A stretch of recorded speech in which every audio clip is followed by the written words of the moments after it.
वो एक दिग्गज कारोबारी की बेटी है, देश के दिग्गज बिजनेसमैन की बहू है और वर्किंग मॉम है और एक सोशल वर्कर भी है। लेकिन सभी रोल्स के बीच एक बैलेंस कैसे बनाया जाए, इसका एक बड़ा एग्जाम्पल भी सेट कर रही हैं मशहूर हीरा व्यापारी रसेल मेहता की बेटी और जाने माने बिजनेसमैन मुकेश अंबानी की बड़ी बहू श्लोका मेहता अंबानी। श्लोका अंबानी बहू होने की वजह से लाइमलाइट में तो खूब रहती हैं, लेकिन अपने शायद ही उनको किसी इंटरव्यू या फिर टॉक शो में देखा होगा। लेकिन हाल ही में श्लोका मेहता अंबानी इन्फ्लुएंसर और एंटरप्रेन्योर मासूम मीनावाला के पॉडकास्ट द मासूम मीनावाला शो में पहुंची और बेबाक अंदाज में अपनी पूरी जर्नी के बारे में खुलकर बातचीत की। श्लोका का ये पॉडकास्ट डिजिटल प्लेटफॉर्म्स पर रिलीज होते ही ढेरों क्लिप्स और रील्स वायरल होने लगी हैं। लोग श्लोका के करियर और फैमिली बैलेंस स्किल की तारीफ कर रहे हैं। तो चलिए आपको बताते हैं उस खास बातचीत के कुछ हाइलाइट्स के बारे में अपनी इस रिपोर्ट में। नमस्कार, आप देख रहे हैं बिस्तक, मैं हूं आपके साथ अर्णिमा द्विवेदी। श्लोका मेहता अंबानी ने इस पॉडकास्ट में एक दिलचस्प बातचीत में अपनी जिंदगी के कुछ एक्सपीरियंस शेयर किए हैं। श्लोका एक सोशल वर्कर, एंटरप्रेन्योर और एक वर्किंग मॉम है।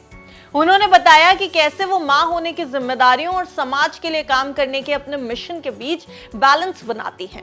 एंटरप्रेन्योर मासूम मीनावाला के पॉडकास्ट पर श्लोका ने बिना लाग लपेट के अपने सिद्धांतों, अपने मूल्यों, अपने काम और अपने बच्चों के लिए जीने के अपने तरीके पर खुलकर बात की है। उनके इस इंटरव्यू का एक हिस्सा जो सोशल मीडिया पर तेजी से वायरल हो रहा है वो है जहां श्लोका अपने वर्किंग मॉम होने पर बात करती नजर आई।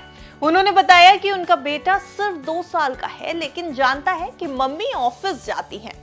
उन्होंने बताया कि मां बनने के बाद उनका समाज के प्रति लगाव और जिम्मेदारी और भी ज्यादा बढ़ गई है। श्लोका ने कहा कि अब जब मैं मां हूं तो मेरे अंदर एक और गहरी भावना आ गई है कि मैं अपने बच्चे के लिए एक अच्छा उदाहरण बनूं। वे अपने बच्चों से ये कहती हैं कि जैसे तुम स्कूल जाते हो वैसे मम्मी को ऑफिस जाना होता है। श्लोका की माने तो ये जरूरी है कि बच्चे समझें कि जिम्मेदारी और तरक्की ना तो उम्र से बंधी है ना ही जेंडर से बंधी होती है। तो श्लोका ने बातचीत के बीच में ये भी बताया कि उनकी सबसे बड़ी जीत ये रही कि उन्होंने हार नहीं मानी, वो इस सफर में टिकी रही और इसका सबसे बड़ा कारण था उनके और उनकी को-फाउंडर मानिति शाह के परिवारों का साथ।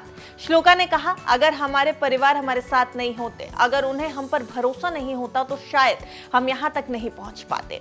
हमारे मम्मी पापा, हमारे पति, सभी को हम पर बहुत गर्व है। ये कहते हुए उन्हें गर्व होता है कि ये मेरी बेटी या फिर मेरी पत्नी ये कर रही है। यह हमारे लिए बहुत लकी बात है। श्लोका अंबानी का मानना है कि सफलता का मतलब सिर्फ ऊंचे पद पर या बड़े टारगेट्स तक पहुंचना नहीं, बल्कि मकसद के साथ काम करना है।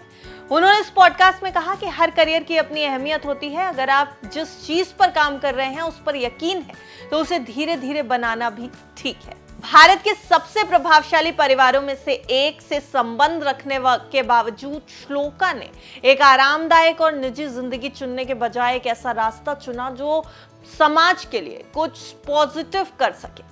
उन्होंने कहा कि मेरे लिए विरासत वो नहीं है जो आप वसीयत में छोड़ते हैं, बल्कि वो है जो आप लोगों में छोड़ते हैं, चाहे वो आपका बच्चा हो, कोई वॉलंटियर या कोई सहकर्मी। अगर आपने किसी की सोच को बेहतर बनाने में योगदान दिया तो वही सबसे बड़ी विरासत होती है। तो ये सब कुछ उन्होंने अपने पॉडकास्ट में कहा है, जहां वो अपनी बचपन की दोस्त मानिति शाह के साथ 2014 में कनेक्ट फॉर को शुरुआत करने को लेकर बातचीत कर रही थी। ये वॉलंटियरिंग प्लेटफॉर्म है जो लोगों और कॉर्पोरेट्स को देश भर की एनजीओ से जोड़ता है। अब तक कनेक्ट फॉर ने प्लेटफॉर्म के जरिए लाखों घंटे की वॉलंटियरिंग हो चुकी है और 1000 से ज्यादा नॉन प्रॉफिट एनजीओ को सहयोग मिला है। इस कनेक्ट फॉर के बारे में काफी डिटेल में बात करते हुए श्लोका ने खुद बताया कि ये सिर्फ एक शुरुआत है।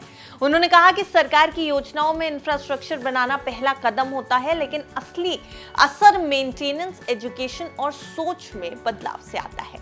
तो इसी कनेक्ट फॉर के बारे में पॉडकास्ट में बातचीत करते करते श्लोका ने अपनी पर्सनल लाइफ भी डिस्कस कर ली, अपने वर्किंग मॉम होने के एक्सपीरियंस को भी शेयर कर लिया और अब ये क्लिप सोशल मीडिया पर काफी वायरल हो रही हैं। श्लोका मेहता के इस इंटरव्यू को आपने देखा है या नहीं, हमें कमेंट सेक्शन में जरूर बताइए। और अगर आप ये इंटरव्यू देख चुके हैं तो इसका कौन सा पार्ट, श्लोका की कौन सी बात आपको अच्छी लगी, ये भी जरूर मेंशन करिएगा। अगर वीडियो अच्छा लगा हो या जानकारी अच्छी लगी हो तो वीडियो को लाइक और शेयर जरूर कर दे और देखते रहें बिस्तक।